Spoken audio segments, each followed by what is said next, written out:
Good afternoon and welcome Baker alumni, students, trustees, current and former faculty, staff, and friends. I'm Doug Barth, I'm the Director of Alumni Relations, and like many of you in this room, a very proud Baker alum. Thank you for joining us today. Thank you, President Fournier, for your leadership, and thank you, Dr. Lambert, for being with us today as well. We're thrilled that you all chose to be at Baker on this day. In July of 2024, I sent Candice a congratulatory message about her book being picked up by Netflix. During our conversation, I asked if she'd consider coming back to campus to showcase the new series and talk about her career. Her response was an enthusiastic, "Yes, that sounds great. I'd love to do that."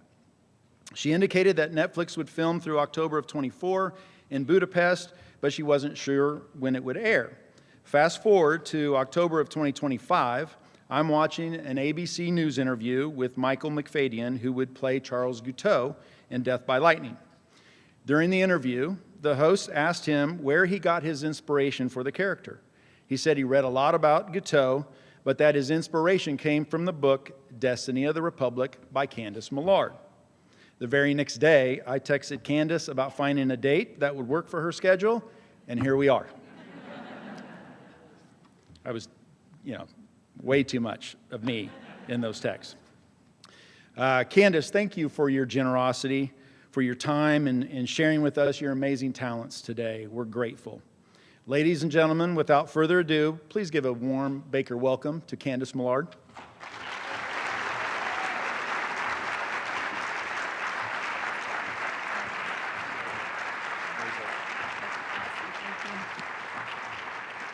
Thank you, everyone. It is such an honor to be here. I love this place. It's obviously my alma mater. I felt at home here. I learned here. I had fun here. And I grew in so many different ways, and ways that I'm still grateful for 40 years later, which is kind of incredible. I also wanted to say thank you to Doug Barth and Robin Long, who are such a delight to know and to work with, and who have made everything so easy for me. And of course, I have to mention my favorite teachers, Preston and Virginia Fambrough, Lucy Price, and Rand Ziegler.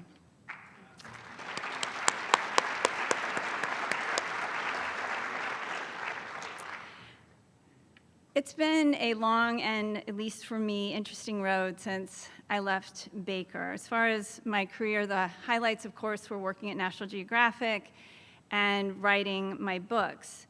But if you were to ask me what my favorite book that I've written is, which honestly is actually sort of like asking a parent who their favorite child is, I would say that they're all so different. Some have brought me joy, some have caused me a lot of pain, which, by the way, my children have not.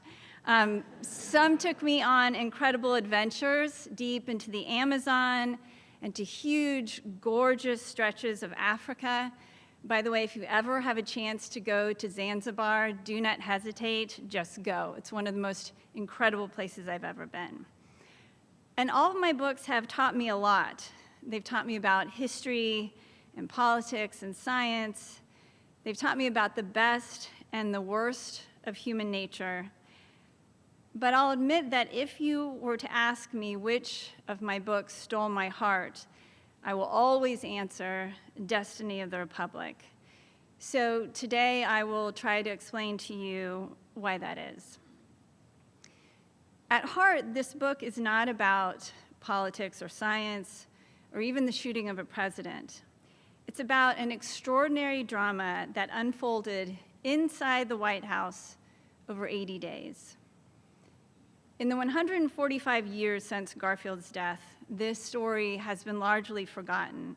But even at the time, even though the entire nation, really the entire world was watching, no one understood what was really happening.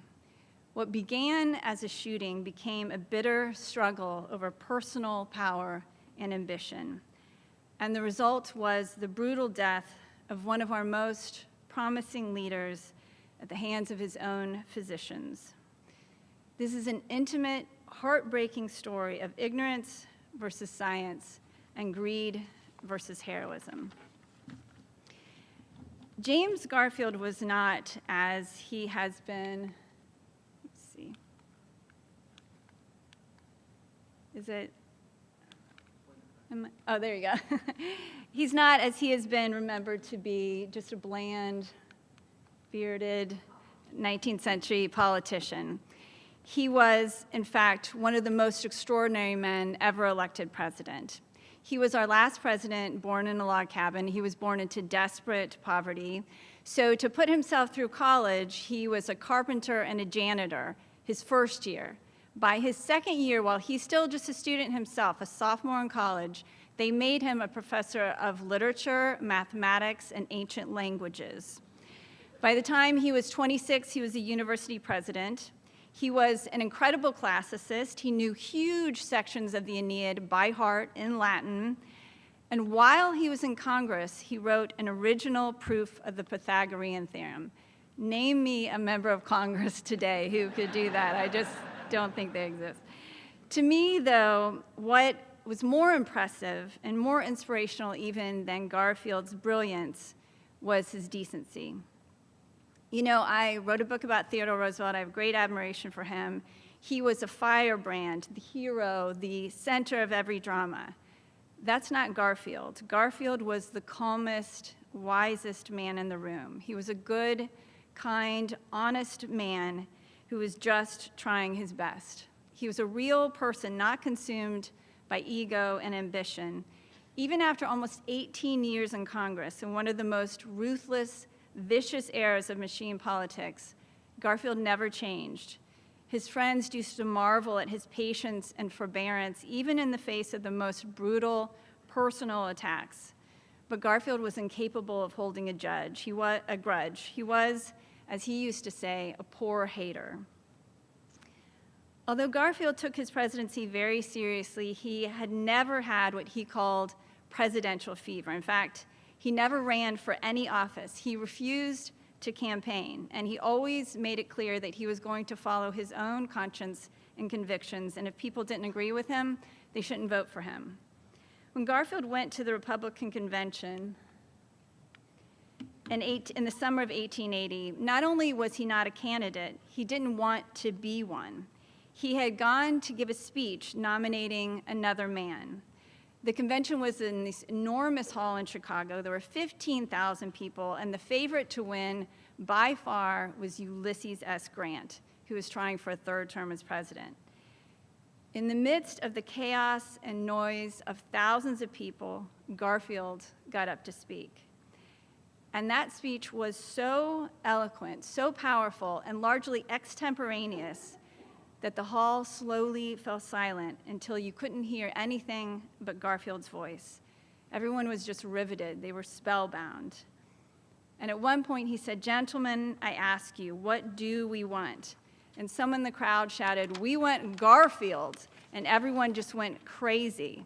And when the balloting began, delegates started casting their ballots for Garfield. And again, he wasn't even a candidate. He stood up, he objected, but the votes kept coming. He couldn't stop what was happening. A trickle became a stream, then a river, and finally a flood of votes. And before he knew it, despite his earnest objections, he found himself the Republican nominee for President of the United States. What I found again and again and again while researching this book is that not only was Garfield's life, nomination, and brief presidency filled with incredible stories, but the people who surrounded him were equally unforgettable. You just couldn't make them up. First, of course, there's Charles Guiteau, Garfield's would-be assassin. Guiteau was a deeply, dangerously delusional man, but he was very intelligent, incredibly articulate. If you read nearly any other account of Garfield's assassination, Guiteau is referred to as a disgruntled office seeker, but that doesn't cover the smallest part of it. He was a uniquely American character, a product of this country at that time. It was a time when there was a lot of play in the joints, and there was no one to really understand what he was up to and to call him to account for it. He was a self-made madman. He was smart and scrappy. He was a clever opportunist, and he probably would have been very successful if he hadn't been insane. Guiteau tried everything, and he failed at everything. He tried law, evangelism, even a free love commune, and he was rejected even there. The women in the commune nicknamed him Charles Guiteau. But he survived on sheer audacity. He traveled all over the country, moving by train and never buying a ticket. He took great pride in moving from boarding house to boarding house and sneaking out when the rent was due. And even when he occasionally worked as a bill collector, he just kept anything he managed to collect. After the Republican convention, Guiteau became obsessed with Garfield. And immediately after the election, he began to stalk the president. He went to the White House nearly every day. At one point, he even walked into the president's office while Garfield was in it. He sat on a bench outside of the White House for hours, day after day, just waiting for Garfield to come out. And he even attended a reception and introduced himself to Garfield's wife. He shook her hand, he gave her his card, and he slowly pronounced his name so she wouldn't forget it. It was like a Hitchcock movie, creepy and absolutely terrifying. Finally, Guiteau had what he believed was a divine inspiration. God wanted him to kill the president. It was nothing personal, he would later say. It was simply God's will.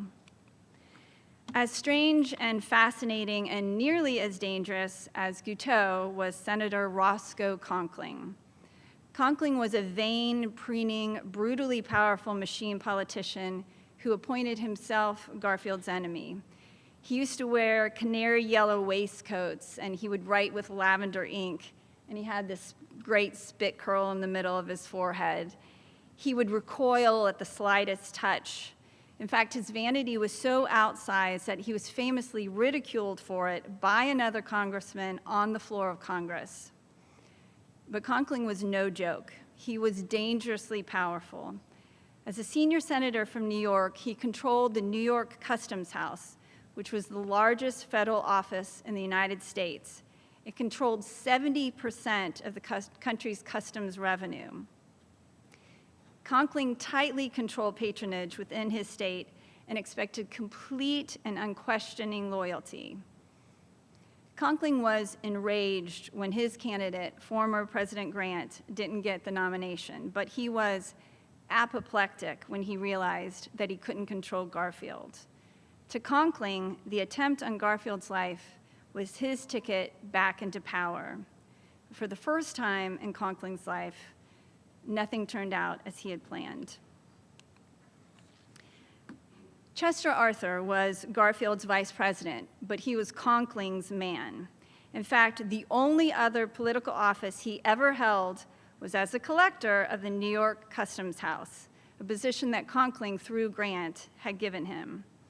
In this position, Arthur made as much money as the president, and he never showed up for work before noon. Arthur preferred a life of leisure. He liked fine clothes, old wine, late dinner parties, and he was nearly as preening as Conkling. He even moved his birth date back a year to appear more youthful. Even within the Republican Party, Arthur's nomination to the vice presidency was considered a ridiculous burlesque. After the election, Arthur continued to make it clear where his loyalties lay. He took vacations with Conkling, he even lived with him when he was in Washington, and he took every opportunity to publicly criticize the president. And then, suddenly, everything changed. After Garfield was shot, Arthur made a transformation so stunning and complete that no one could believe it. The entire country was horrified by the thought that Arthur might be president. But unlike Conkling, Arthur was sickened and grief-stricken by the shooting. The last thing he wanted was for Garfield to die. He hid himself from public view. He refused even to go to Washington out of fear that it would look like he was waiting in the wings, and he cut himself off from Conkling. Finally, after turning his back on the man who had made him, Arthur found moral strength in the most unlikely of places, the letters of a young invalid woman named Julia Sand. Sand believed in Arthur when no one else did, when he didn't even believe in himself. After the shooting, Sand wrote to Arthur, "If there's a spark of true nobility in you, now is the occasion to let it shine. Faith in your better nature forces me to write to you, but not to beg you to resign. Do what is more difficult and more brave, reform." And to everyone's amazement, not least of all his own, Arthur did. He changed dramatically, and he tried to be the president Garfield would have been had he lived. He became not a great leader, but an honest and respected one, and he never forgot Julia Sand. Not only did he keep her letters and write back to her, but he actually went to see her. One day after Sunday dinner, Sand was at her brother's house when a highly polished carriage pulled up outside, and to her astonishment, out stepped the President of the United States, who had come to thank her in person. The reason Arthur became president was not Guiteau's madness or Conkling's political maneuverings, but the ambition, ignorance, and dangerous arrogance of the man who assumed control of Garfield's medical care, Dr. Willard Bliss. That's right, his first name was Doctor. Bliss was a well-known surgeon with a profitable practice. He had even been one of the doctors at Abraham Lincoln's deathbed. But he had far from a sterling reputation. He had enthusiastically sold something called Kundurango, which was supposed to cure cancer, syphilis, ulcers, chronic blood diseases, you name it. Bliss had been disgraced for taking bribes, and he had even spent a brief time in prison. When Lincoln's son, Robert Todd Lincoln, who was Garfield's Secretary of War, sent for Bliss after the shooting, Bliss saw in this national tragedy a once-in-a-lifetime opportunity for fame and power. He immediately took charge of the president's medical care, even though no one had given him the authority. He dismissed the other doctors, and he completely isolated Garfield in a sick room in the White House. And what happened in that room, inside the White House, is nothing short of horrifying. Bliss and the few surgeons he handpicked to help him inserted unsterilized fingers and instruments in Garfield's back again and again, day after day, searching for Guiteau's bullet. The last thing Bliss wanted was for Garfield to die. He had too much at stake, but he was slowly and excruciatingly killing the president. The only hope for Garfield was to find the bullet and end the search, but this was 14 years before the invention of the medical X-ray. What happened next is nothing short of incredible. Only the most brazen novelist would dream it up. None other than Alexander Graham Bell stepped forward to help.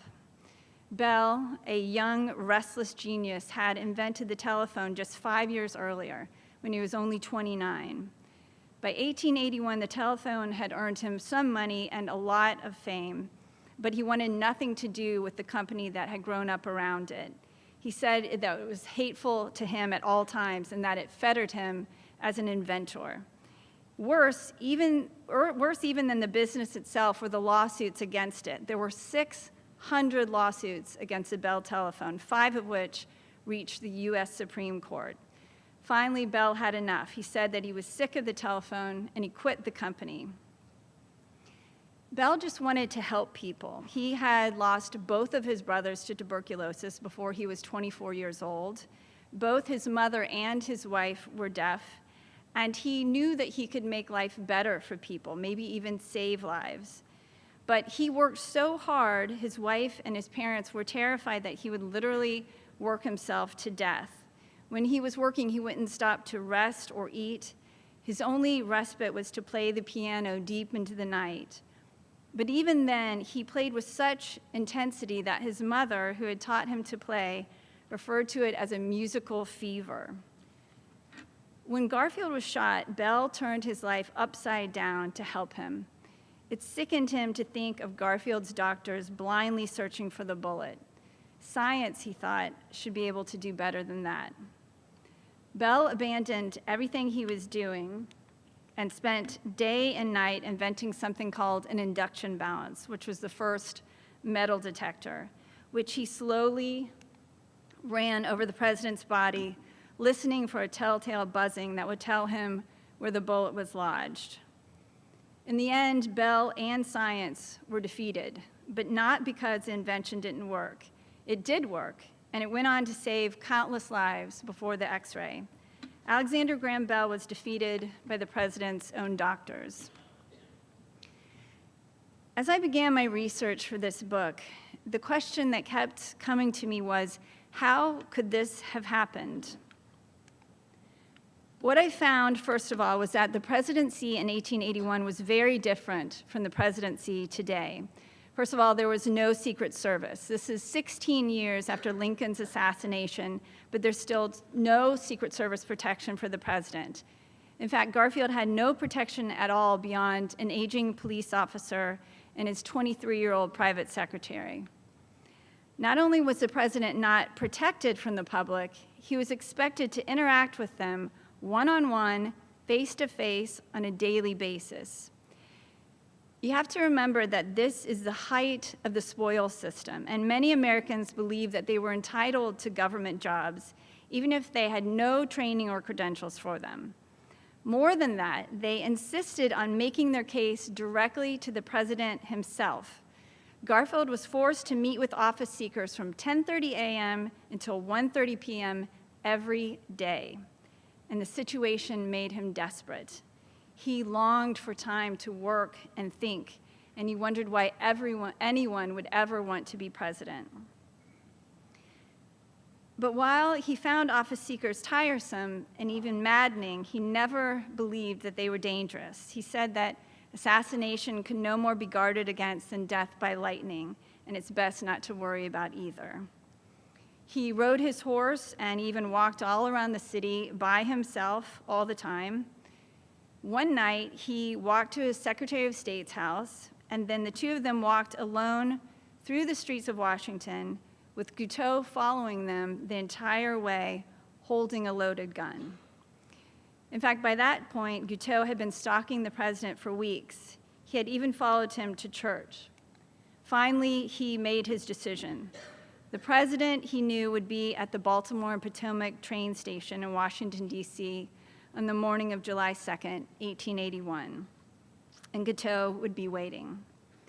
The moment Garfield walked into the station that morning, Guiteau stepped out of the shadows and shot him twice. The first bullet hit the president in the arm, and a second ripped through his back. By an incredible stroke of luck, however, Guiteau didn't kill Garfield. He only wounded him. The bullet that tore through his back didn't hit his spinal cord or any vital organs. Today, he would have spent a couple of nights in the hospital. Even if he had just been left alone, he almost certainly would have survived. Unfortunately for Garfield and the nation, Dr. Bliss stepped in. Bliss took advantage of the fear and chaos that followed the shooting to assume control of Garfield's medical care. But he was not only ambitious and arrogant, he adhered to the most traditional medical methods of the time. Bliss gave Garfield, a gunshot victim, rich foods and alcohol. He took great satisfaction in what he called the healthy pus issuing from the president's infected wound. And he avoided any treatment he considered to be new and radical, including antisepsis. The renowned British surgeon Joseph Lister had discovered antisepsis 16 years earlier, and the death rate in his own surgical ward had immediately plummeted. He traveled all around begging doctors to sterilize their hands and instruments, and warning them that if they didn't, they ran the very real risk of killing their patients. By 1881, antisepsis was widely accepted in Europe.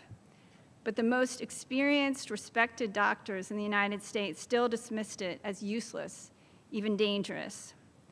Some still didn't even believe in germs, and they certainly didn't want to go to all the trouble that antisepsis required to kill them. They took great pride in what they called the good old surgical stink.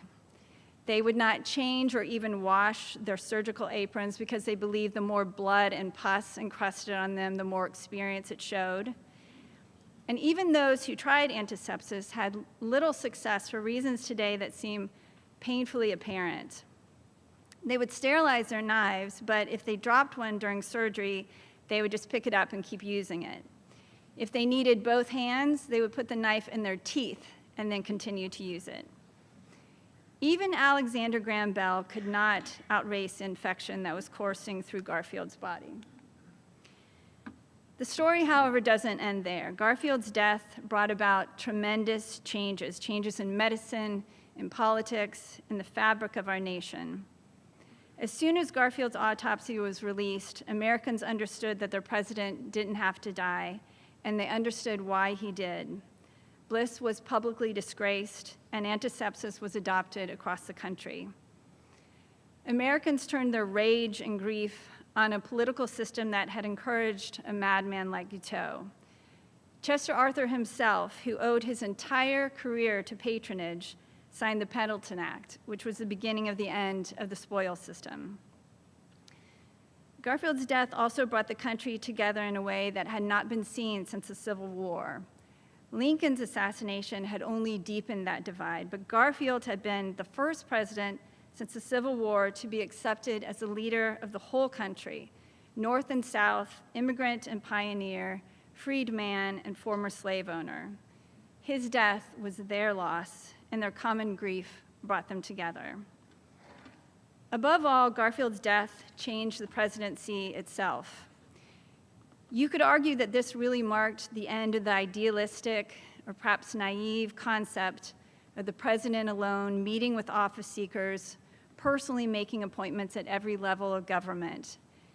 It was obviously an unworkable system for a lot of reasons. It was open to corruption, it was completely inefficient, and it was personally dangerous.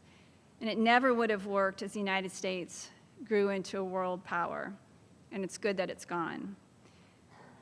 But at the same time, these changes also make it almost impossible to ever again elect someone like Garfield. The presidency today is not about a single person, but about a large, complex institution. The presidency is too big, too distant for Americans to be able to choose someone who isn't even trying to be elected.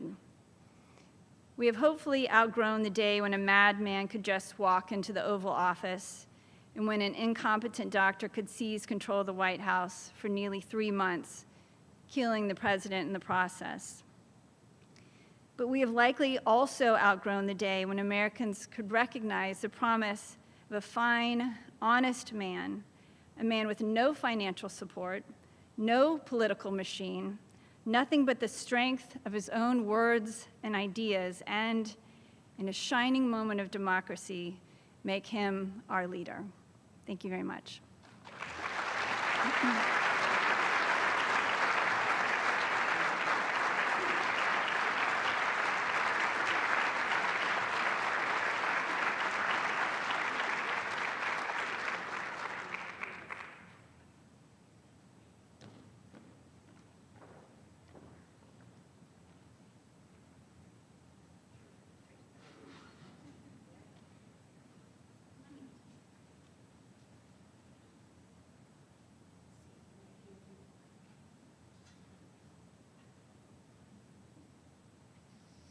Great, thank you. Candice, thank you. Yeah, my We're pleasure. just so grateful to have you here and just absolutely delighted. I know we all are. So, Thank you. I get to ask about 6 questions, and then we're going to open it up so that several of you can ask questions as well. So, if you were in a position to develop the canon or a great books program for future leaders, what books would you want to be sure were included, besides Destiny of the Republic? Yeah. Well, yeah, that's an interesting question. I mean, I think that obviously there are books of history, many books of history that I think are hugely important. I think the idea that a president doesn't need to read, doesn't need to learn from others, doesn't need to understand our history is terrifying to me.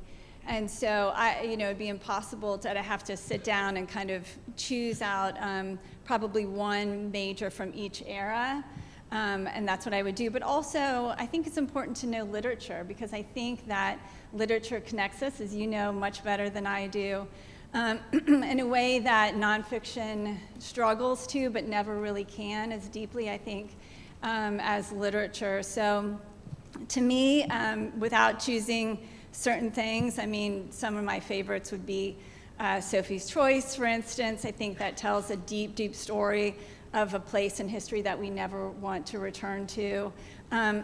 So, I mean, there are many, many that I could go through, but I think that it'd be extremely important to hit on history and on literature. To me, that's what I would choose. Thank you. And I'm guessing to that end, I did not clear this with Candice in advance, but I'm guessing to that end, there's probably not a book that you would hope that a leader would avoid. No, I think that's a really good point. I think again, another terrifying idea is the idea that we would ever try to keep books from anyone, any book from any person. And I know that a few years ago there was a struggle to control what was going in libraries, and I think that's a really, really dangerous. That's as dangerous as burning books, because there are so many people who, I myself, like Garfield, I grew up, I wasn't poor, but I didn't have a lot of money, and libraries were my education before I was able to go to a great institution like Baker, and they were certainly his education, and so many people who sometimes don't have access to wider services and wider opportunities. And so to tell anyone they can't read any book, I think, is a grave, grave mistake. Thank you. Well, I'd like to ask if there's a eureka moment when you recognize that a historical figure has captured your attention, or do you try to hold back your enthusiasm until you've done the requisite amount of research? And to add to that, I remember when you were gracious to meet with our students a couple of years ago that you shared that you've been sometimes years deep in research before you discerned that a book you were working on just wouldn't work. Yeah, so one of the, I think, most powerful lessons I've learned through the work that I do, and I think that applies to any part of life, is that there are no shortcuts. And I think sometimes, we would like to say, I'm starting, this isn't interesting, I'm just going to go with it, I just want to keep going. But you have to be really, really careful. And like I said, absolutely, there have been times when I've spent months or even a year working on an idea and finally had to just admit that it's not going to work. So I'll tell you two stories. So one will be my eureka moment, and one will be my crushing, heartbreaking walk-away moment, which you know that story. So my eureka moment was actually my first book. I was working at National Geographic. I was married. I was pregnant. I was living in DC. My husband was Kansas City. I thought we should probably live together at some point just to be traditional. But I didn't want to lose my job. I loved my job, and I'd worked really hard to get it. So he's the one who said you should write a book, which seemed terrifying and impossible to me. But I was talking with a friend who was writing a book about Theodore Roosevelt, about the election of 1912, and he said, have you ever heard of this trip that Roosevelt took down this unmapped river in the Amazon? And I'll never forget, he's an incredibly generous guy. He even said, and the river is called the River of Doubt. There's your title. But I was like, I don't know, Theodore Roosevelt, that's such a big, big subject, and there's so many books about him, and who am I to think I can write about Theodore Roosevelt? But I went back to work, and I started to do some research, and like I said, my husband was in Kansas City, I was in DC, and I was literally calling him like every 5 minutes, like, oh my God, someone drowned on this trip. Someone was murdered on this trip. Roosevelt nearly took his own life. It was just so crazy. And he was the one who was finally like, I need to get back to work. It sounds like a good idea. You should probably write that proposal. So that was kind of my eureka moment. Like, I think this could work. I think I might be able to do this. So my heartbreaking story is I wanted to, I'll start with, I'm always doing a ton of research, just reading everything I can, looking for ideas all the time. And I found this article about this house in London that's the only surviving house where Benjamin Franklin lived. But it had just fallen into disrepair. Squatters were living in it. And so this organization called the Friends of Benjamin Franklin bought it and started to renovate it. And they had these men working in the basement. So it's this, I think it's a 4-story townhouse near the Thames. And they were working in this basement, and this one worker found a bone. And then he found another bone, and he ends up finding 1,200 human bones in this basement. So they called the police, and the police are like, these are really old bones. So they call a forensic anthropologist. And these bones date to exactly the years when Benjamin Franklin lived in this house. So you think, founding father serial murderer? I mean, what was happening, you know?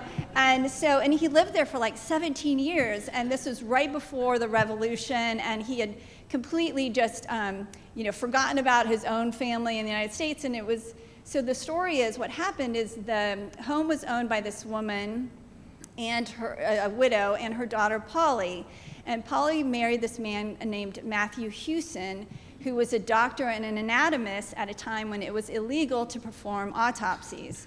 So they were getting bodies they were hiring these resurrection men. They had a tunnel leading from this house to the Thames where they would bring in these bodies, or they would also, there was just over the garden wall, there was a gallows where you could be hanged at that time for any of like 400 offenses, like opening somebody else's mail, you're gonna be hanged. And so they would make deals with people. They'd be like, hey, you're gonna be hanged tomorrow, sorry about that.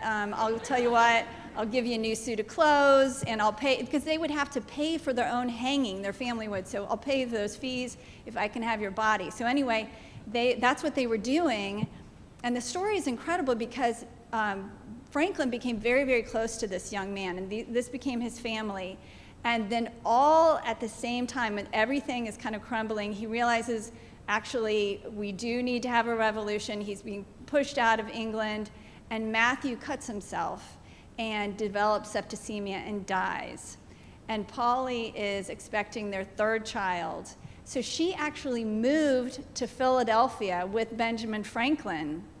And I tracked down the surviving family, and many of them are doctors still. They grew up in Philadelphia, and I just begged them to tell me that they had a journal or something that proves that Benjamin Franklin was in that autopsy room, because he was. I have 1,000 reasons why he was, but I couldn't prove it. And I spent a year on it.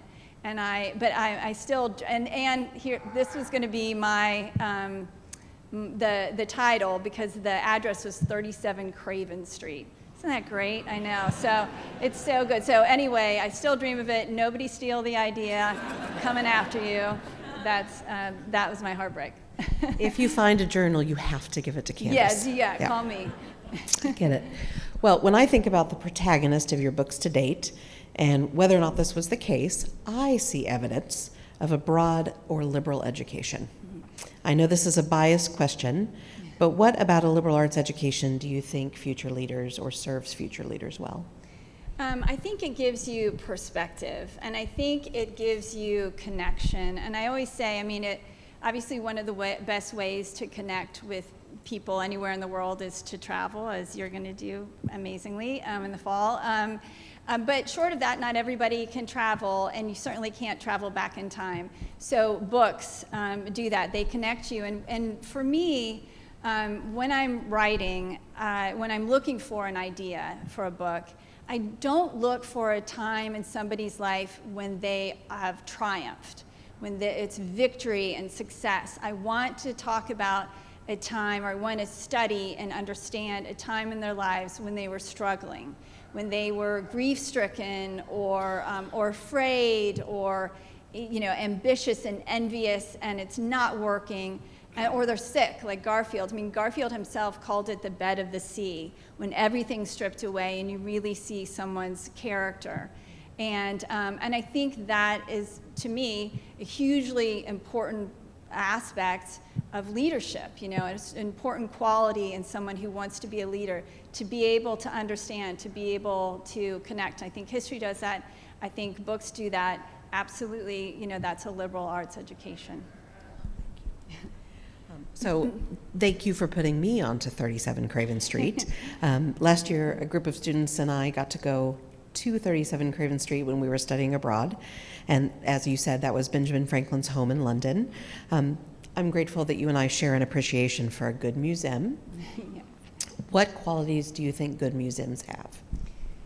To me, museums should tell stories. They should tell small individual stories, but they also need to tell a cohesive, overarching story. Again, when I am looking for something to write about, I'm not looking for a subject, I'm looking for a story.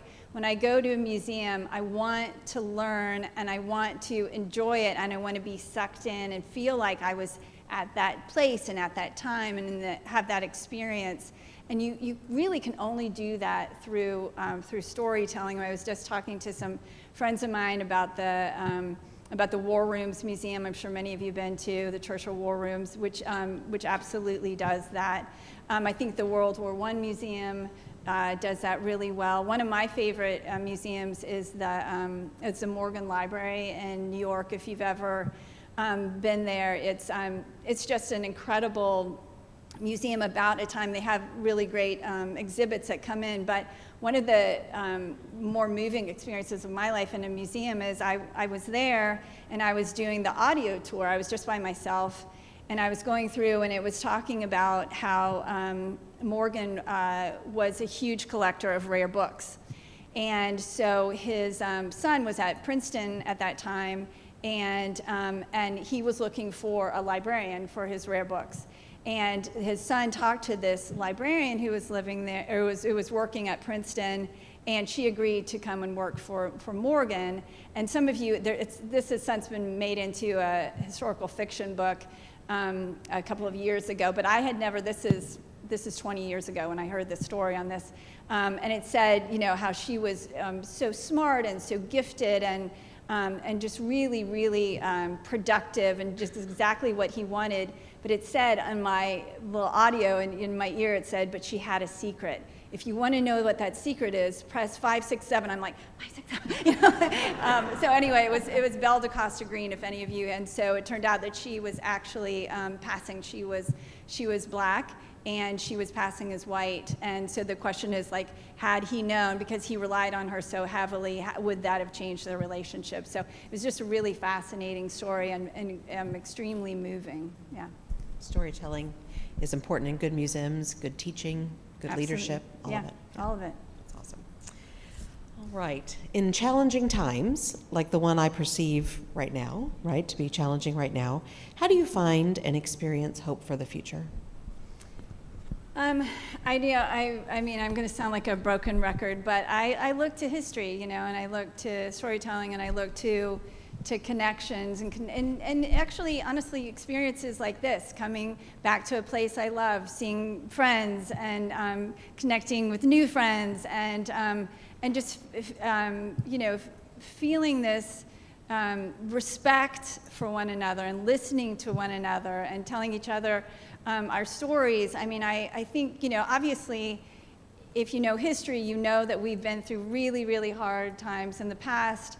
There's always hope. There are always good people who are going to try to do the right thing. And I think that, to me, like I said, one of the things that really stayed with me and one of the reasons I wanted to write about Garfield was the fact that he described himself as a poor hater. And I really think that we need more of that today. It's really easy to be a great hater, and it's harder to be a poor hater.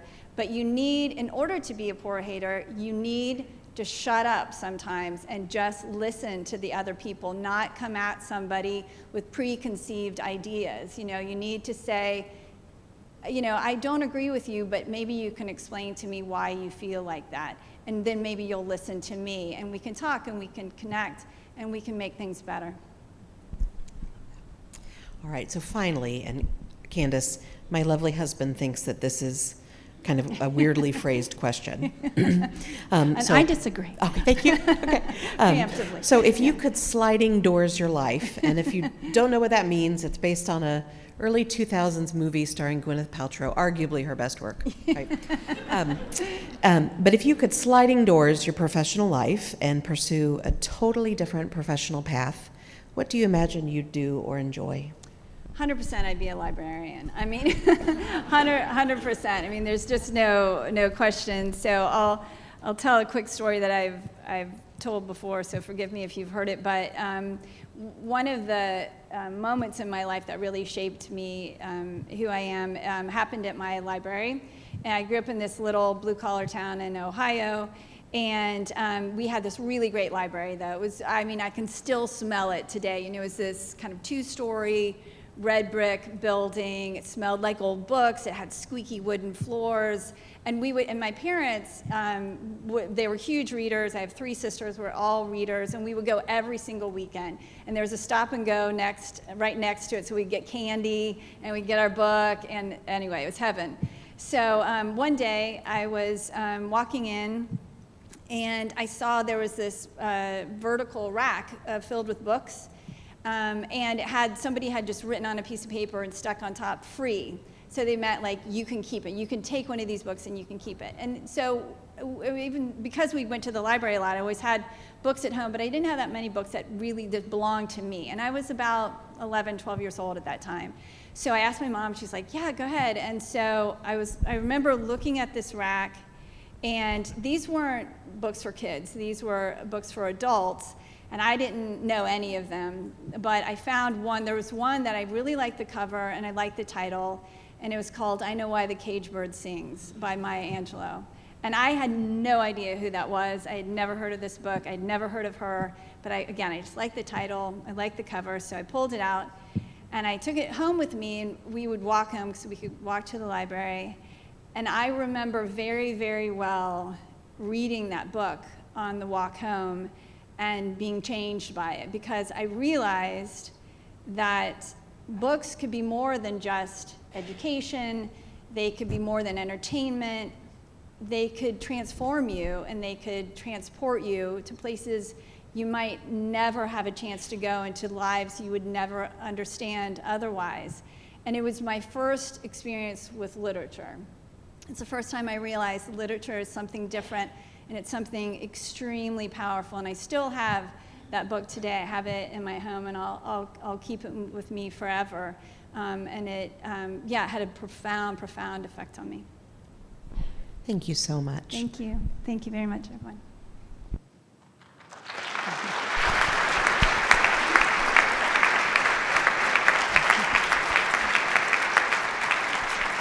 Okay, Candice, thank you so much. And we didn't get to introduce Robin, Dr. Robin Long. Thank you, Robin. Great job. Okay, now comes the interactive part of what we get to do, and you get to ask questions of the author. You can ask questions of Robin later, but ask questions for Candice right now. If you have a question, stand up, raise your hand. And we have, Meg, where are you? Okay, over here. Meg over here wearing the Harlexton sweater, or sweatshirt. Meg is our student body president, Meg Qualls. All right. She's also a lot faster than I am running around trying to get people to ask questions. We also have some cards. So those that ask questions, for about the first 19 questions that get asked, you're going to win a free book by Candice. That, if you want, you can get signed afterwards. Okay, so no pressure. Okay, Meg and I will flag questions. Raise your hand. One right here. Wait, we got one first, Doug. All right, you get a second. You got it. Go for it. Hi. I enjoyed your book, River of Doubt. Have not read your most recent one. A question I have for you is, with your creative publication of your book, Destiny of the Republic, how did that impact you as the writer, with it being transformed into a film adaptation? Yeah, I mean, I was incredibly lucky with this. I had an unbelievably great experience. I have friends who have had their books adapted, and it has not gone well, and they haven't been treated very well. Mine's the complete opposite. I knew, obviously, that they were going to take some creative liberties with it. I mean, it's unbelievably hard to have a movie made at all, or a series made at all, much less a period piece, much, much less about James Garfield.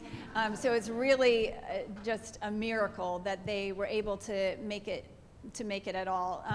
And I can talk about kind of what happened and how it was made, but I, obviously modern music, modern language, but I told, and that's all was fine with me, and I think it's really cool, and it works really well. The only thing I told the screenwriter is this very young guy. I mean, he reached out to me about 6 years ago when he was 28 years old. He had already written and had made, he wrote a movie called Bad Education starring Hugh Jackman, that was his. He wrote another movie that Peter Dinklage starred in, so he's just this wunderkind. And anyway, when I was talking to him, I said, the one thing I care about is Garfield's character. It needs to stay intact. And he did such a good job. I mean, he was almost as passionate about the story as I was, and he obviously read my book inside and out, but he also did his own research. He went to Garfield's house in Ohio. He went to the Library of Congress.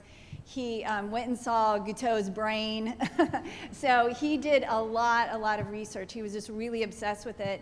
And so, yeah, so it's been just a terrific experience all around, yeah.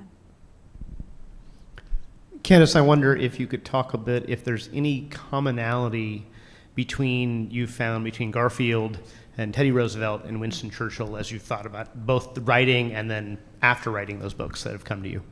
Well, I think, so Theodore Roosevelt and Churchill were remarkably similar, and in fact they met and didn't like each other, and I think it's because they were so similar. Obviously a lot of ego would have been in that one room, but Garfield didn't have that, but they were all readers. They were all readers. I mean, Garfield was an obsessive reader. I mean, people said that his house was just full of books, and like anywhere, even the bathroom was just piles of books and papers and things. In fact, he had this like very, very close relationship with the Librarian of Congress when he was there, and when he would go home to Ohio, he would write these letters saying, I miss the Library of Congress, I miss the Librarian of Congress. And every time they would get some new books in, the Librarian of Congress would say, hey, get a message to Garfield, let him know we've got these new books. And Theodore Roosevelt was said to read a book a day, and I believe it. He only lived to be 60 years old, which as a 58-year-old seems very young to me now. But it was just incredible how much he packed into one life. He obviously president for 2 terms. He was an incredible scientist. He wrote many of his own books, read absolutely everything, and he was really, really close to his kids. I mean, the letters he would write to his kids, and he would say, hey, I noticed you got a B on your last history test. What's going on there? Or I saw you at your football game. And I mean, he would draw little pictures. I mean, he must not have slept at all. I don't know how he packed so much in. And Churchill, too, obviously an incredible writer. I mean, Churchill, we think of him, I used to always think of him as having this great wealth. He was born in Blenheim Palace, and he to this famous family, but he really didn't. He had, by the time it came to him, his mother had spent it all. And so they didn't, and so he supported himself as a writer. Obviously, he won the Nobel Prize for Literature. And that was hugely effective and foundational during World War II. So they were all readers and writers, yeah. Great, we got another question right here. Yes, I'd be interested, prior to your writing books, how did you wrangle your way into a job at National Geographic? And a couple of your favorite stories from there. Yeah, it was, people laugh at me, but this is 100% true. So I was working at this little trade journal in Kansas City, and National Geographic, I don't really know why, in my head, I wanted to have adventures, and that was kind of my dream job. And so at that time, this is a long time ago, in the 90s, they had a hotline for a job hotline. So you could call 1-800 whatever to see if they had any job openings. And I would call every day, and nothing. And so finally, I was talking, I thought, maybe I'll join the Peace Corps.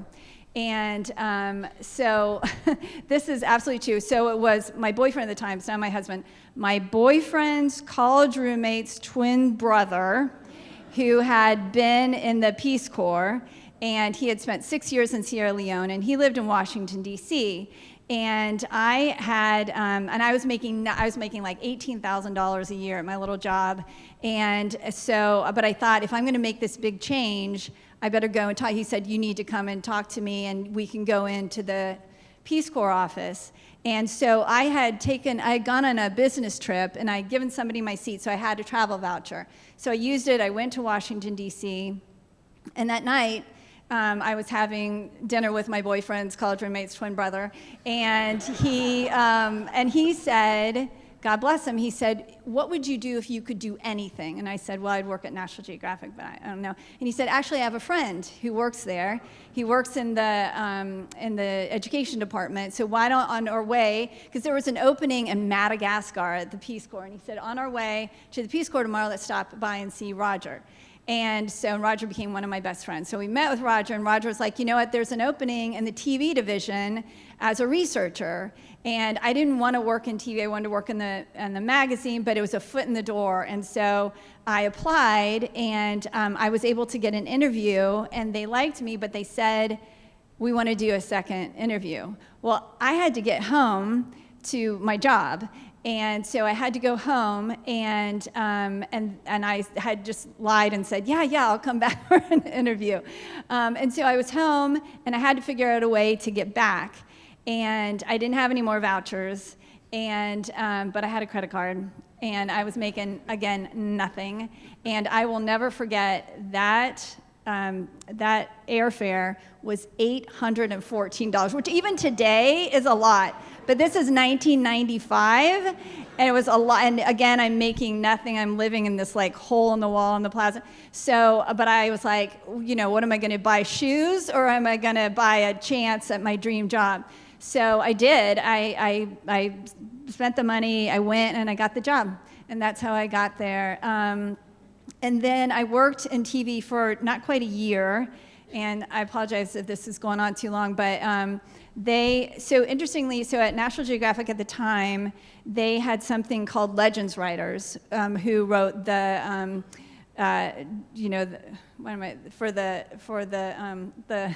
God, oh my God, it's terrible to be 58. Your mind goes. The legends for the pictures, the captions, and so which seems like that's a small job, and you'd think maybe the author of the article would do it, but no, they had a whole department of people who would write these, because let's be honest, most people, you look at the pictures and you read the caption. Not that many people actually read the articles at National Geographic, so they really matter, and they work like stories. Again, I mean, it's hard to do. It's almost in a way like ad copy writing. You have to refer to what's going on, but you also have to tell a story, and you do all your own research.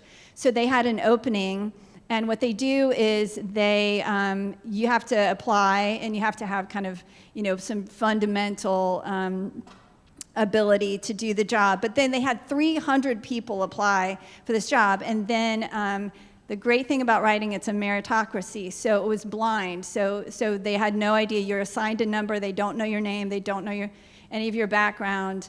And you had like a week to do the research and write a legend set, and I got the job. And it was the best, I would say it's like between getting married and having my 3 kids, it was like the 5th best day of my life. And I'll just say one other thing. My friend Roger, who got me my first job, National Geographic is like a U, and the magazine's on one side, the TV's on the other, and then education is in the middle, and there's this courtyard. So I was over here. They called me one day and had me come over. They told me I got the job, and then I went back to my office, and my friend called me, and he's like, you got the job. And I said, how do you know? And he goes, because I saw you skipping across the courtyard. So thanks for asking. All right, I'm going to pass this to Miss Mia. Hi. You spoke so beautifully about the importance of libraries and literature, and I wholeheartedly concur that we need books so badly, especially amidst some unknowing political times. do you have any recommendations or thoughts when it comes to preserving sort of the sanctity of libraries and access to literature?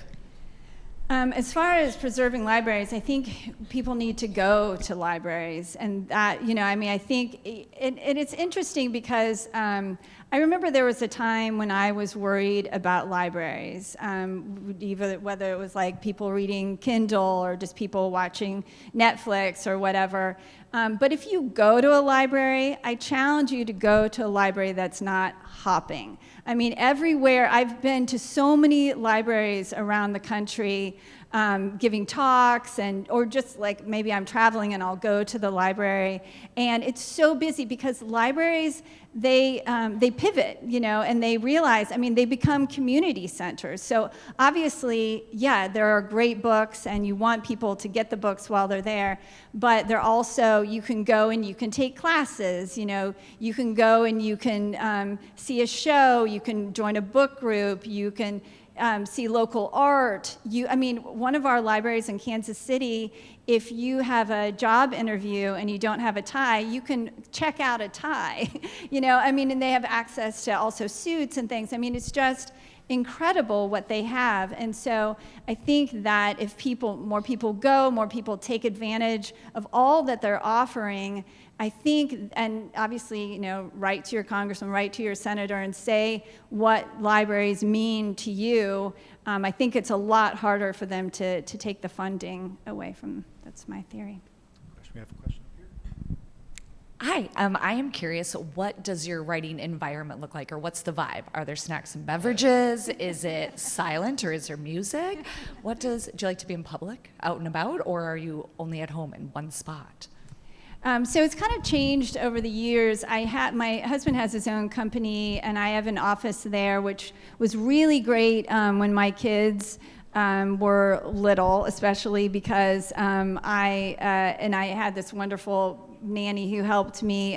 But if I'm there and they know I'm there, I'm just not getting anything done. So I used to go in and work in an office there. And it was also it was this great opportunity to just disappear into the story I was working on. So once my kids were in school, I would take them to school, I would go into my office, I would close the door, and I would go back in time. And I would have to set an alarm I can't tell you how many times I was late to the pickup line, because it takes a while sometimes to kind of get into it, but then once you're in it, you just completely forget where you are, who you are, what's going on, and it would feel like someone was sort of took the back of my neck and just pulled me out of the story. And so, but it worked really well because I knew, and I was kind of nervous. My youngest is a senior right now, and so I'm going to be an empty nester. He doesn't need me to take him to school anymore anyway, but I was kind of nervous about not having this window of time, because that's all I had. So I knew that if I don't get it done then, I'm probably not going to get it done. And so I was nervous about what do you do when you have so much time? Will you actually lock in? But so far it's been good because I'm far enough into this story that I'm really, really excited about. I always have tea. I'm a big tea drinker. I recently got a little pot to keep it warm because it was always going cold. I try not to have snacks, because I'll just eat them. I have no self-discipline. And I don't have a candle or anything. I remember one time I gave an interview on a radio show with this guy, Whitney Terrell. I don't know if any of you know of him. He's a novelist. He lives in Kansas City. And the guy interviewing us asked, what do you write on? And I was like, a computer. And he literally said, I write on my blind great uncle's typewriter. And I was like, oh man, that's so much better. I hated him, yeah. But I was like, I write on a computer. So I can move things around. So that's my scene. So asking about your writing process more, do you have any tips for people maybe dealing with burnout as well as persevering through all the time that it takes to create these books? And do you have any tips for writers? Yeah, my main tip, and I think this addresses the burnout too, is to just write what you're interested. Don't say, I want to be a New York Times bestselling author, I want to have a Netflix. Just say, I'm really, really interested in this subject. I mean, it can be fiction, it can be nonfiction, whatever, but I am genuinely, deeply interested in this. I don't know if anybody else is going to be interested in it, but I'm really interested, and I know that I'm going to be excited to work on it every single day. And that really, I mean, are there times when it's hard to get going? Absolutely. And there are parts of the process, again, there are no shortcuts. There are parts of the process that really aren't fun, So for me, it takes me 5 to 6 years each book. And 80% of that time is doing research. I spend about a year outlining, figuring out how I'm going to tell the story, realizing I have holes in my research, going back and doing more research. So it's not until the very end that I start actually writing. But within, and people will say, how can you spend 6 years on one subject? I would get bored, I would get frustrated with it, but there are a million stories within the larger story, right? And by then, I know it really well. And again, there are just no shortcuts. I mean, I have to, it's really fun gathering all this stuff. Organizing that's not really fun. And it takes a lot of time, right? And it's just kind of drudgery, but it's the way that I start to really understand the story and start to figure out how I'm going to tell it. So my advice, and also I think as far as finding your voice as a writer, I mean, I think that we all have our favorite writers, and of course we're going to be inspired by them and affected by them to some degree, but just write like yourself, honestly, just write like yourself, because again, if you're trying to have some voice, it won't work.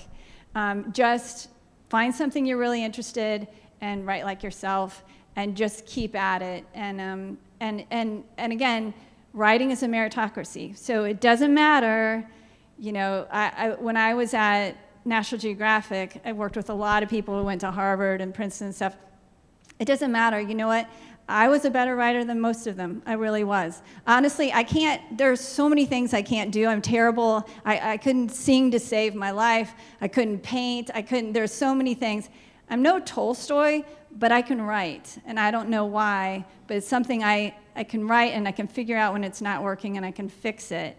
And I bet the same is true for you. So if you want to be a writer, be a writer. All right, I got another question right over here. Out of all the books that you've written, what story has changed your what story has changed your perspective the most? Well, probably Garfield, I think. That was a real surprise, and I'll tell you, so Garfield, I didn't start out saying I want to write about James Garfield. I didn't even start out saying I want to write about another president. My first book was about Theodore Roosevelt. I started out wanting another book that had a lot of science in it. So I was just doing general research, and I was researching Alexander Graham Bell. And I just stumbled upon this story of him trying to save Garfield's life. And first of all, I thought, why don't I know this? This is Alexander Graham Bell, and one of only 4 presidents in the United States who had been assassinated. I had never heard that story. And then I thought, I wonder what Garfield was like. And I started researching him, and it was sort of like with the River of Doubt, we're like, oh my God, there's drowning and murder, and oh my God, this man was extraordinary, and we've completely forgotten him. And so it was just this really powerful reminder that there are so many stories out there. People will sometimes say, how do you find a story? It's so hard. It's not hard. There are so many stories that haven't been told. You just have to keep reading and looking and pulling on those strings. And again, a lot of times I'll start working on something and I'll pull the string and it just ends and there's just not enough. For narrative nonfiction, you need to have just mountains of letters and diaries and newspaper articles and books written at the time, because if you don't, then you don't have those details that really make a story come to life, and you don't have dialogue, and you don't have all the information and just the richness of detail that you need. And so, yeah, you just keep looking, and eventually something hits. But there are just countless stories out there. Hello. By the way, I've read your 3 books, and you're an awesome writer. Thank you so much. My main question is, are there historical nonfiction authors that you're particularly fond of? And then as kind of an aside, you like museums a lot. When you go through a museum, do you read everything that's written at every... Am I one of those people? Because I do, and I get laughed at by my family, so I was curious. Sorry, remind me the first question. Tell you my mind. Do you have historical fiction, right? Historical nonfiction. Yeah, historical nonfiction. Some of my nonfiction writers. Yeah. I mean, I love Eric Larson. I'll read anything by him. Laura Hillenbrand, Barbara Tuchman, David Gran, Patrick Radden Keefe. Say Nothing is incredible. And I think that's being made into some kind of show, some series. I mean, I could go on and on. There are a lot of really effective Hampton Sides, really effective writers right now doing narrative nonfiction. Yeah. And yes, I am one of those people. I know my kids they just refuse. They're like, we'll meet you in the coffee shop. So do what you have to do. All right, we got a question right here.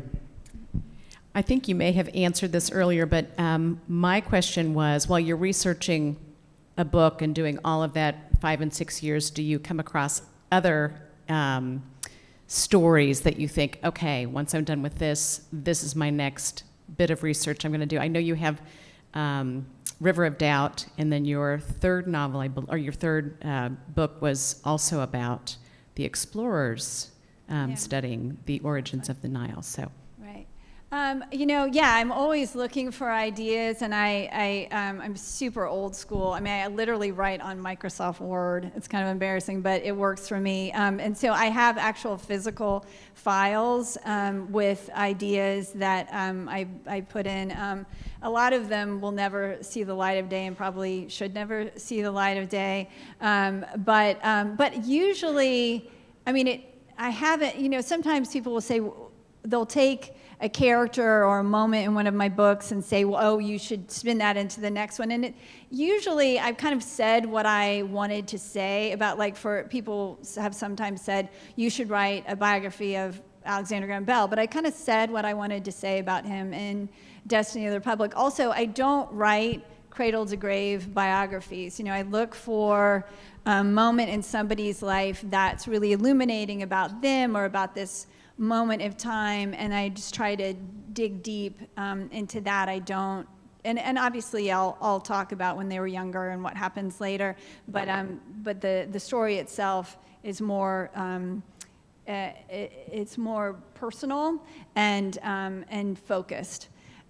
So it just hasn't ever happened where I knew immediately. The closest was when I finished Destiny of the Republic, and I turned in my manuscript, and I went to lunch with my husband. My husband was a foreign correspondent with the New York Times. He's the best writer I know. He's my first editor. And we were having lunch, and we always talk about whatever I'm writing. And he said, do you have an idea for the next thing? And he had, when he began his career as a journalist, he had gone to South Africa to cover the ANC.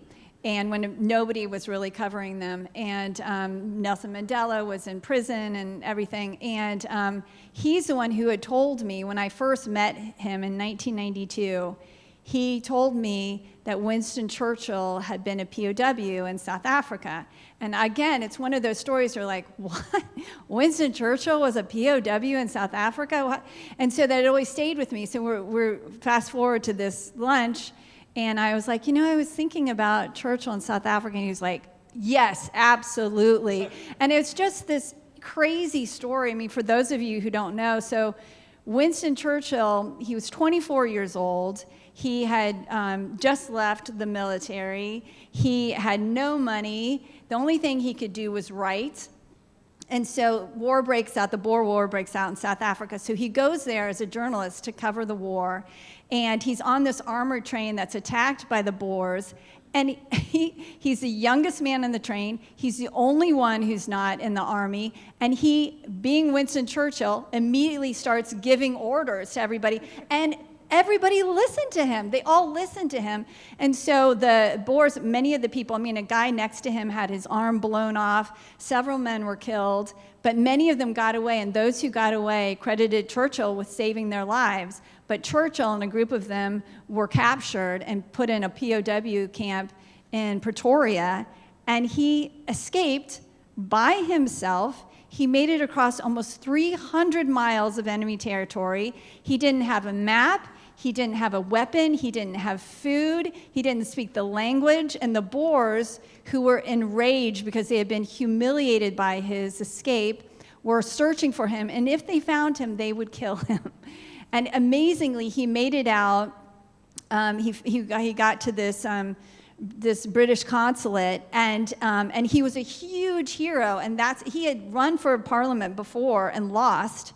But he quickly used this, and he ran again, and that's what launched Winston Churchill's political career. It was also the beginning of modern warfare. So it's a focus story, but on a large canvas. So that was the beginning of that book. Hi. I've heard that your next book is about Edith Cavell. Is that still the case? And did researching the medical aspects of Destiny of the Republic help kind of prepare you for that undertaking? Yeah, that's interesting. Yes, so I'll tell you the story really quickly for those who don't know. And so it's about these three women, actually. One was a British nurse, Edith Cavell, who was running a nursing school in Brussels in 1914 when the Germans occupied Brussels. They're sweeping through to try to get to Paris. And these Allied soldiers were left behind after battles. Either they were injured or just in the chaos of war, they were left behind.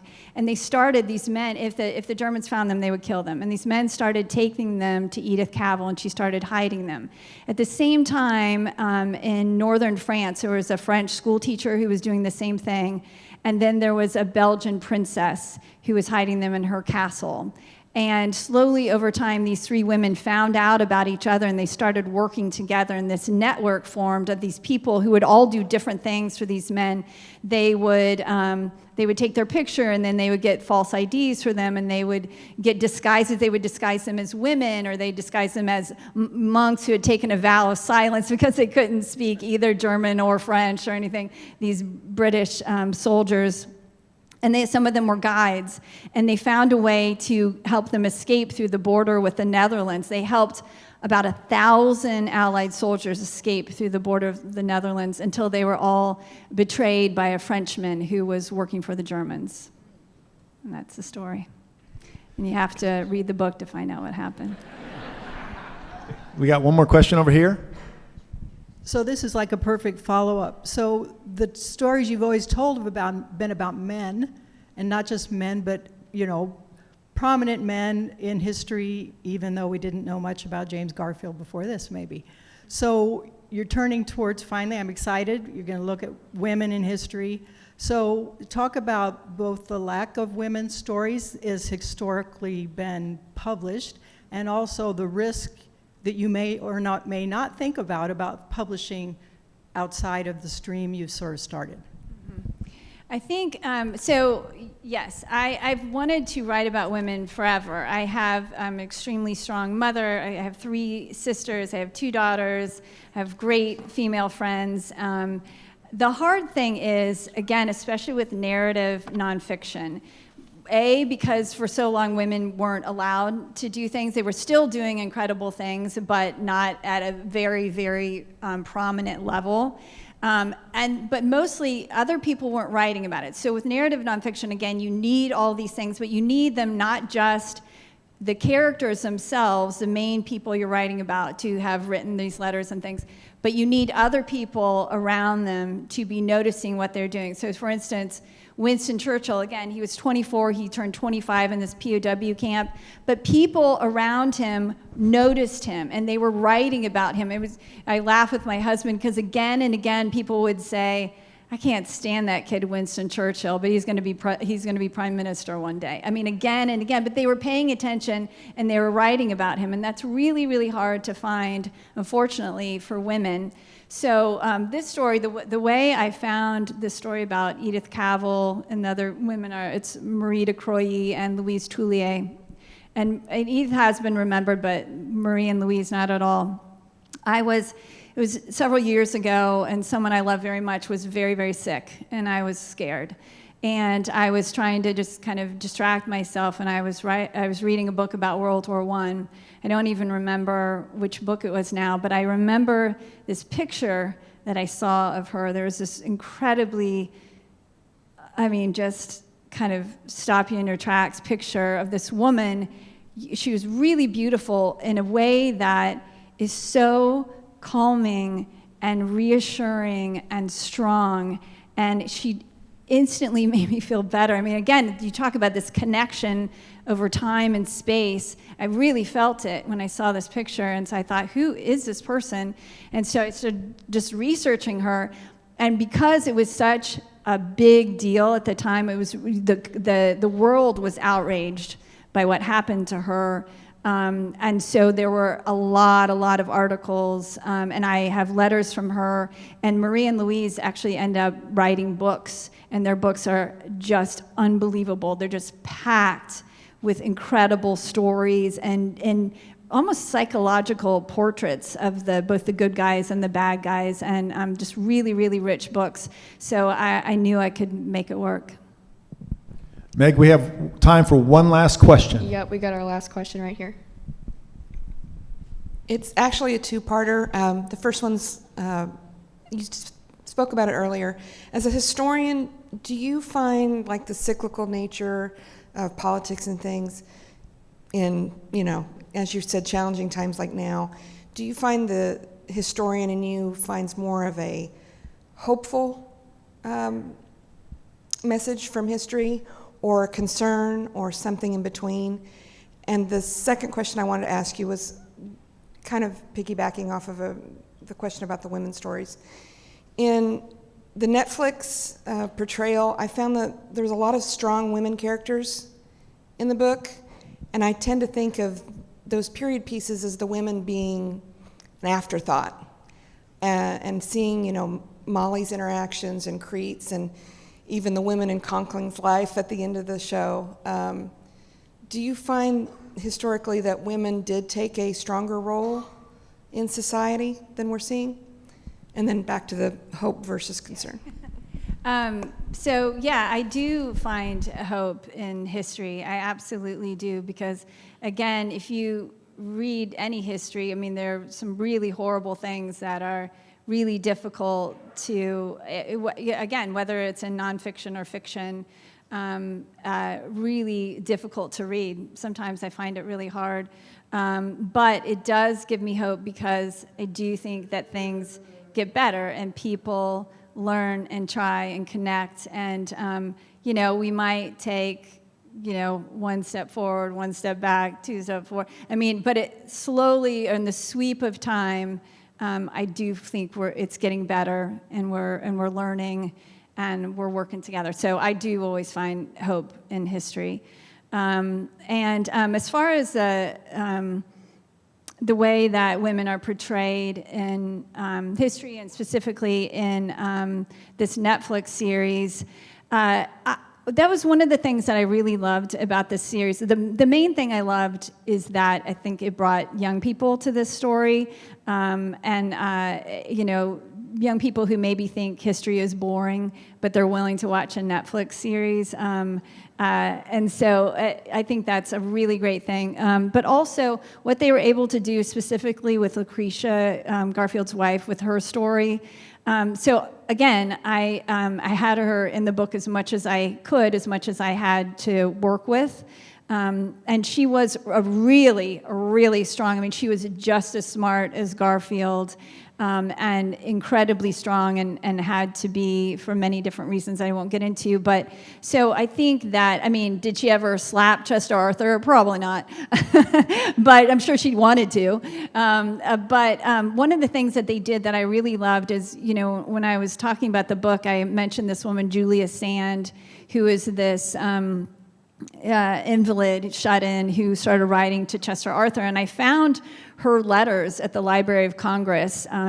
Going through this, you know, horrible reel after reel after reel, all of a sudden I was like, God, what is this letter? And it was unbelievably beautiful and powerful. And there's another one and another one. And there were like 28 letters that he kept. And but I knew that, and it really did have a tremendous effect on Chester Arthur. And but I knew that they probably couldn't fit. Obviously, you can't fit everything into just a 4-part series. But what they did, this young screenwriter, who was so smart and so passionate, he, if you watch, and I think it's in the final episode, there's a moment where Lucretia is talking to Chester Arthur, where she slaps him, like, get it together. You know, you don't have a choice. This is happening, and your country needs you. And she said they had Julia Sand's words in her mouth. So they had Lucretia say what Julia Sand really wrote to Chester Arthur. And I thought that was such it was just a genius move. And I think it's really, really powerful in the series. So anyway, thank you everyone so much. Thanks for coming today.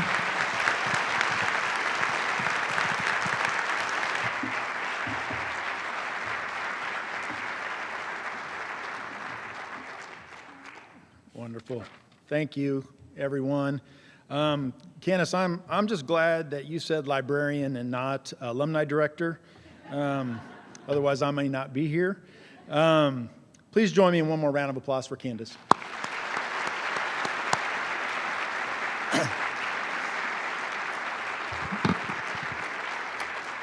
Okay, in a few minutes, Candice is going to be out in the lobby. She'll sign books, take photos for about 20 minutes or so, and then it's off to the next thing for her. We're not selling books today, but you can get them at CandiceMillard.com, The Raven in Lawrence, Monstera Books in Overland Park, or Rainy Day in Fairway. Before Candice heads to the lobby, I want to thank a few colleagues. First of all, I want to thank Meg Qualls for taking some questions. I really appreciate that, Meg. I also want to thank Logan Reynolds and the entire marketing team for all that you guys did to help us promote this event, including Kelsey Rocky. I know that Kelsey was instrumental in getting Candice on KMBC 9 and a few other places as well. Also, I want to say a huge thank you to Kalen Rogers. Kalen is in the control booth. He is the department assistant and events coordinator for the Department of Music and Theater, and he helped make everything run very smoothly this afternoon. Thank you, Kalen. And everybody can clap for Kalen.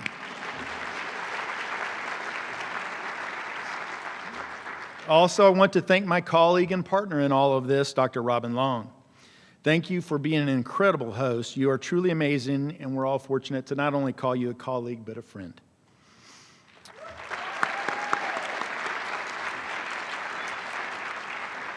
Okay, last thing before we go. Some of you may recall The Watershed, Baker's student literature and arts publication. The Watershed has featured hundreds of student works over the years, including works by our very own Candice Millard. On the big screen, you will see a QR code. Please consider scanning it to learn a little bit more about The Watershed. We also hope that you'll consider supporting it financially so that it continues to be a great literary opportunity for Baker students like Jalen Langford and Mia Lowry. Who knows? We never know if there's a new Candice Millard among us. Thank you again for spending the day with us. Safe travels home. And again, Candice will be out in the lobby for a little bit.